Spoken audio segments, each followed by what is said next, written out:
2025년 1월 딥시크가 터졌을 때 SK 하이닉스가 하루에 11.85% 빠졌어요. 저는 그때 반도체 ETF를 들고 있었는데 솔직히 팔까 진지하게 고민했거든요. 팔았어요? 안 팔았어요. 그리고 몇 달 뒤에 SK 하이닉스가 역대 최대 실적을 찍었죠. 영업이익 47조 원. 2025년 하반기에는 D램 가격이 50%나 올라서 반도체 대란이 터졌고요. 딥시크 때 팔았던 사람이 후회했고 버틴 사람이 웃었어요. 그런데 지금 2026년 3월에 터보컨트가 터졌어요. 삼성전자 마이너스 4.71%, SK 하이닉스 마이너스 6.23%. 같은 영화를 또 보는 느낌이거든요. 근데 이번에도 같은 결말일까요? 오늘 그 질문에 답을 할 겁니다. 딥시크, 시덴스, 터보컨트. 14개월 동안 3번의 AI 효율 쇼크. 이걸 나란히 놓고 보면 무엇이 같고 무엇이 다른지, 그리고 반도체 투자자에게 어떤 의미인지를 정리합니다. 윤 작가와 지용이의 스토리 라디오 스테이션, 중국 AI 효율 혁명 시리즈 특별편 2부, 3번의 쇼크, 하나의 진실입니다. 자, 먼저 세 쇼크를 나란히 놓아보죠. 네, 타임라인부터 짚어볼게요. 첫 번째 쇼크, 2025년 1월 27일 중국의 딥시크가 R1이라는 추론 모델을 공개합니다. 이 모델의 충격은 비용이었어요. 미국 프론티어 랩들이 수천만 달러를 쏟아부어서 만드는 수준의 성능을 딥시크는 그 10분의 1 비용으로 달성했다고 주장한 거예요. 적은 GPU로도 이렇게 잘 만들 수 있다는 걸 보여줬잖아요. 그래서 엔비디아 주가가 하루 만에 17% 폭락했고 시가총액이 5,930억 달러 증발했죠. 한국 시장에서는 SK 하이닉스가 9%에서 11.85% 빠졌어요. 삼성전자는 2% 하락에 그쳤고요. 그때 삼성이 상대적으로 덜 빠진 건 HBM 비중이 낮아서였잖아요. 맞아요. 당시 SK 하이닉스의 D램 매출 중 HBM 비중이 40% 이상이었는데 삼성은 그보다 훨씬 낮았거든요. 두 번째 쇼크, 2026년 2월 중국 바이트댄스의 C댄스 2.0이 나옵니다. 이건 우리가 별도로 에피소드를 만들어서 다뤘었죠. 영상 생성 AI. 네, 텍스트와 이미지 몇 장으로 헐리우드 수준의 영상을 만들어내는 기술이었어요. 충격적이었던 건 비용이에요. 대략 7만 원 수준으로 2분짜리 고품질 영상을 만들 수 있다는 거였죠. 시덴스의 경우에는 반도체 주가에 직접적인 타격은 크지 않았어요. 영상 제작 산업에 특화된 기술이었으니까요. 오히려 중국 AI 관련주가 올랐죠. AI 수요가 늘어날 거라는 기대감으로. 그리고 세 번째 쇼크, 한 달도 안 돼서 터진 거예요. 2026년 3월 25일 구글의 터보컨트. AI 추론에 필요한 메모리를 6배 줄이고 속도를 8배 높인다는 발표. 삼성전자 마이너스 4.71%, SK 하이닉스 마이너스 6.23%. 일사생애 사이에 3번, 딥시크, 시덴스, 터보컨트. 이쯤 되면 패턴이라고 봐야 하지 않나요? 맞아요. 우연히 3번 반복되면 그건 법칙이에요. 자, 그러면 공통점부터 뽑아볼게요. 첫 번째 공통점, 세 사건의 핵심 메시지가 동일합니다. 어떤 메시지요? 더 적은 자원으로 더 많은 일을. 딥시크는 적은 GPU로 오픈 AI를 따라잡겠다. 시덴스는 적은 비용으로 할리우드를 따라잡겠다. 터보컨트는 적은 메모리로 같은 성능을 내겠다. 전부 소프트웨어나 알고리즘의 힘으로 하드웨어의 물리적 한계를 돌파한다는 거잖아요. 정확합니다. 클라우드 플레어 CEO가 터보컨트를 구글의 딥시크 모먼트라고 부른 게 괜히 그런 게 아니에요. 구조가 똑같거든요. 두 번째 공통점은 뭐예요?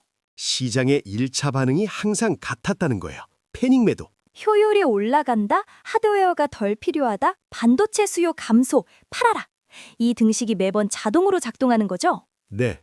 딥시크 때 엔비디아 마이너스 17%, SK 하이닉스 마이너스 11%, 터보컨트 때 삼성 마이너스 4.7%, SK 하이닉스 마이너스 6.2%. 기술의 내용은 다르지만 시장의 반사 반응은 판박이에요. 그런데 세 번째 공통점이 가장 중요한 거 아니에요? 그 이후에 뭐가 일어났는지? 바로 그거예요.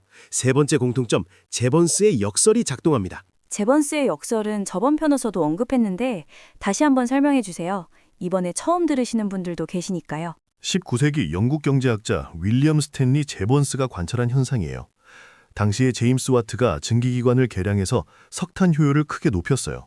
같은 양의 석탄으로 더 많은 일을 할 수 있게 된 거죠. 그러면 석탄 소비가 줄어야 정상 아닌가요? 상식적으로는 그렇죠. 그런데 실제로는 정반대가 일어났어요.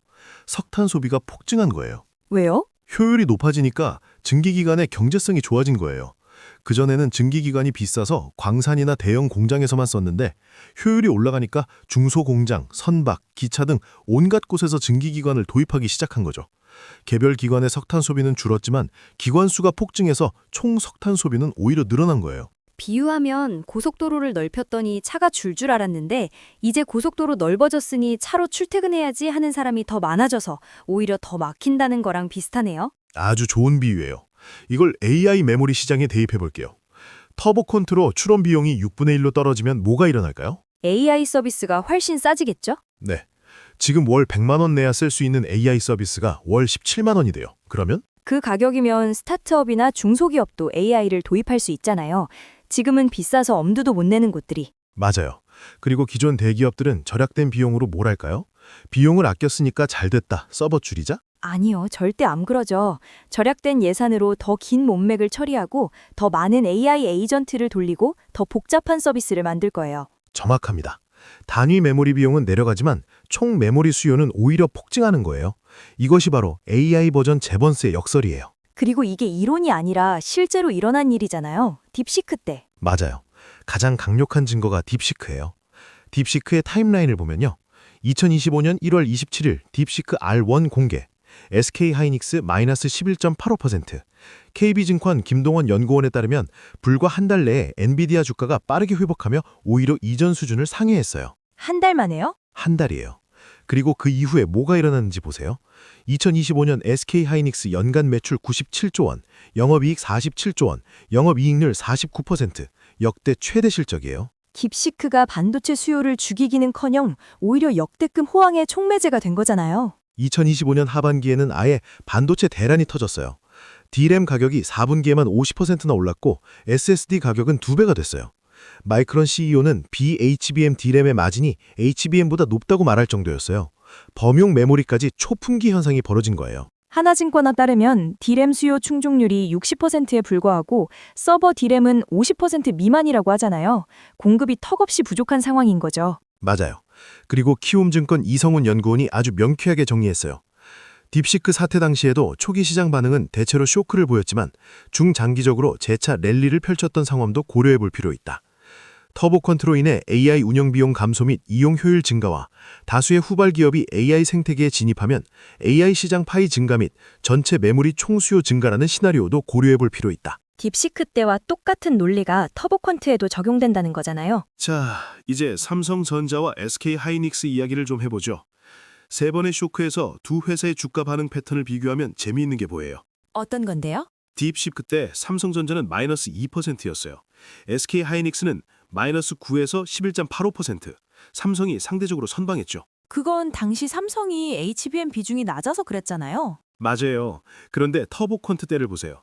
삼성이 마이너스 4.71%, SK하이닉스가 마이너스 6.23%, 삼성의 낙폭이 딥시크 때보다 커졌어요. 2%에서 4.7%로. 왜 삼성이 더 많이 빠지게 된 거예요? 그 사이에 삼성전자가 HBM 경쟁력을 강화했기 때문이에요. 2026년 2월에 엔비디아 차세대 가속기용 HBM4 양산을 세계 최초로 시작했고 원C D램 기반 HBM4 퀄 테스트도 통과했어요. 아, 그러니까 삼성이 HBM 경쟁력을 키운 게 역설적으로 효율 쇼크에 대한 민감도까지 높여버린 거군요. 맞아요. 아이러니하죠? 삼성이 더 많이 빠진 건 삼성이 약해져서가 아니라 삼성이 HBM 시장에서 더 강해졌기 때문이에요. 오히려 성장의 증거네요, 그 낙폭이. 정확합니다. 그리고 양쪽 회사의 현재 상황을 보면 쇼크에 겁먹을 상황이 아니에요. 삼성전자부터 가볼까요? 삼성전자, HBM4 세계 최초 양산, 엔비디아 GRO Q3 LPU 파운드리 위탁 생산 확정, FN 가이드 기준 올해 1분기 영업이익 32조에서 36조 원 전망으로 30조 클럽 재진입이 확실시돼요. 파운드리 이야기가 흥미로운 게 터보컨트 같은 추론 효율화 기술이 오히려 삼성 파운드리에는 긍정적이잖아요. 왜 그렇게 생각해요? 추론 비용이 내려가면 추론을 전문으로 하는 칩에 대한 수요가 올라갈 거잖아요. 엔비디아의 GRO Q3 LPU 같은 추론 특화칩 말이에요. 그리고 그걸 만드는 게 삼성 파운드리니까요. 정말 날카로운 분석이에요. 실제로 삼성증권 이영진 연구원도 비슷한 논리를 폈어요. 추론 비용이 낮아지면 장문맥 처리와 대규모 배칭이 가능해져서 전체 추론 수요가 증가하고 SRAM 기반 추론 칩 수요도 같이 올라간다고요. SK 하이닉스는요? SK 하이닉스 2025년 매출 97조 원, 영업이익 47조 원, 영업이익률 49%라는 경이적인 실적을 찍었어요. HBM 매출이 D램 전체의 40% 이상이고요. 용인 반도체 클러스터 투자도 엄청나잖아요. 올해 3월부터 1기 팹 완공을 위해 21.6조 원을 추가 투자해서 총 31조 원 규모로 키웠어요. 2027년 준공 목표고 전체 클러스터에는 600조 원 이상이 들어갈 예정이에요. 그리고 미국 상장 추진도 하고 있잖아요. 네, 2026년 내 미국 증시 상장을 추진 중이에요. 최대 14조 달러, 한화로 약 21조 원의 자금 조달을 목표로 하고 있고요. 이런 회사들이 터보퀀트 논문 하나에 흔들릴 회사들은 아니잖아요. 맞아요. 그리고 밸류에이션을 보면 더 명확해요. 현재 국내 반도체 업종의 12개월 선행 주가 수익률 PER이 6.5배예요. 6.5배면 역사적으로 봐도 상당히 낮은 수준 아닌가요? 매우 낮아요. 이 수치는 시장이 딥시크 우려, 터보퀀트 우려, 피크아웃 우려, 중동전쟁, 환율까지 온갖 부정적 시나리오를 다 반영한 결과예요. PER 6.5배라는 건 시장이 이미 최악의 상황을 다 가격에 넣었다는 뜻이에요. 여기서 추가로 더 나빠지려면 정말 구조적인 수요 파괴가 일어나야 하는데 지금까지의 분석으로는 그럴 가능성이 낮다는 거죠. 모건 스탠리는 강세 시나리오에서 삼성전자 목표가 28만 원, 현재 대비 약 40% 상승, SK 하이닉스는 160만 원, 현재 대비 약 68% 상승을 유지하고 있어요. 대신증권은 삼성 목표가를 33만 원까지 제시하기도 했죠. 네, 삼성증권 이종옥 연구원의 말을 빌리면 AI 업체들이 비용 경쟁이 아니라 성능 경쟁을 하는 한 비용 최적화는 반도체 수요에 영향을 미치지 않는다. 걱정해야 할 순간은 AI 업체들이 경쟁을 멈출 때다. 경쟁을 멈출 때? 근데 구글, 오픈 AI, 엔스로픽, 메타, 딥시크, 바이트댄스가 경쟁을 멈출 가능성이 있나요? 없지요. 오히려 더 치열해지고 있잖아요. 자, 이제 이 시리즈의 최종 결론을 내릴 시간이에요. 딥시크에서 시작해서 시덴스를 거쳐 터보컨트까지 세 편에 관통하는 결론이요? 네, 하나의 문장으로 정리하면 이래요. 소프트웨어의 효율 혁명은 하드웨어의 수요를 파괴하는 것이 아니라 AI가 침투하지 못했던 새로운 시장을 열어젖히는 열쇠다. 그 한 문장이 세 편에 관통하네요. 네, 딥시크는 AI 학습의 민주화를 가져왔어요. 적은 비용으로도 경쟁력 있는 모델을 만들 수 있다는 걸 보여줬죠. 그 결과 더 많은 기업이 AI 모델을 만들기 시작했고 GPU와 메모리 수요는 폭증했어요. 시덴스는 AI 컨텐츠 제작의 민주화였죠. 7만 원으로 할리우드급 영상을 만들 수 있으니까 영상 제작의 문턱이 확 낮아진 거예요. 그만큼 AI 영상 처리 수요도 늘어나고요. 그리고 터보퀀트는 AI 추론의 민주화예요. 추론 비용이 획기적으로 내려가면 지금 AI를 못 쓰고 있는 중소기업, 스타트업, 개인까지 AI를 쓸 수 있게 돼요. 세 가지가 다 같은 방향이에요. AI의 접근성을 한 단계씩 낮춰주는 거, 그리고 접근성이 낮아질 때마다 전체 파이가 커지는 거. 맞아요. 그래서 이런 효율 쇼크는 앞으로도 계속 반복될 거예요. 메타, 오픈 AI, 엔스트로픽 등도 유사한 효율화 기술을 개발하고 있고 중국 AI 기업들의 혁신도 멈추지 않을 거예요. 그러면 투자자한테 중요한 질문은 이거네요. 쇼크가 올 것인가가 아니라 쇼크 이후 수요가 실제로 줄어드는가. 그리고 지금까지의 답은 한결같아요. 줄어들지 않았다. 딥시크 후에 안 줄었고 시덴스 후에도 안 줄었어요. 오히려 역대급 호황이 왔고 반도체 대란까지 터졌죠. 물론 이번에도 같을 거라는 보장은 없어요. 하지만 패턴은 분명해요. 그리고 현재 HBM 공급 충족률이 60%에 불과하고 서버 D램은 50% 미만인 상황에서 소프트웨어 효율화가 이 부족분을 메울 수준에는 한참 못 미칩니다. 스타게이트 프로젝터 하나만 해도 전 세계 D램 생산량의 40%를 흡수할 거라고 하잖아요. 5천억 달러짜리 프로젝트. 맞아요. 오히려 터보퀀트 같은 기술은 이런 대규모 프로젝트가 메모리 공급 절벽에 부딪히지 않고 계속 진행될 수 있게 해주는 숨통 같은 역할을 할 거예요. 메모리 수요를 파괴하는 게 아니라 메모리가 부족해도 AI가 돌아갈 수 있게 해주는 거라는 건데 그러면 터보퀀트가 오히려 AI 인프라 확장을 돕는 아군이라는 거네요? 제미나이 딥 리서치의 결론도 정확히 같았어요. 터보퀀트는 메모리 산업의 적이 아니라 AI가 모든 산업의 신경망으로 자리 잡게 만드는 가장 강력한 아군이 될 것이다. 마지막으로 모니터링 포인트 좀 정리해 주세요. 앞으로 뭘 지켜봐야 하는지. 네, 가장 가까운 건 4월 23일부터 25일까지 열리는 ICLR 2026이에요. 브라질 리우데자네이로에서 열리는 학회인데 여기서 터보컨트가 정식 발표돼요. 대형 모델에서의 추가 벤치마크가 공개될 수도 있어요. 그게 나와야 70B 이상에서도 작동하는지 알겠네요. 둘째, 2분기 중으로 오픈소스 코드 릴리즈가 예상돼요. 이게 나오면 생태계 확산 속도가 결정돼요. 코드가 공개되면 VLLM이나 TensorRT 같은 실제 서비스 프레임워크에 통합될 수 있는 거잖아요. 셋째, 2분기에서 3분기 사이에 주요 추론 프레임워크에 실제로 통합되는지를 봐야 해요. 이게 실제 프로덕션 영향을 판단한 핵심이에요. 넷째는 삼성전자, SK하이닉스의 분기 실적이죠? 맞아요. 실제로 훼손되는지가 최종 검증이에요. 현재 컨센서스를 보면 양사 모두 역대 최대 실적 행진이 계속될 것으로 전망되고 있고요. 다섯째는 경쟁사들에서 유사 기술이 나오는지도 봐야겠네요.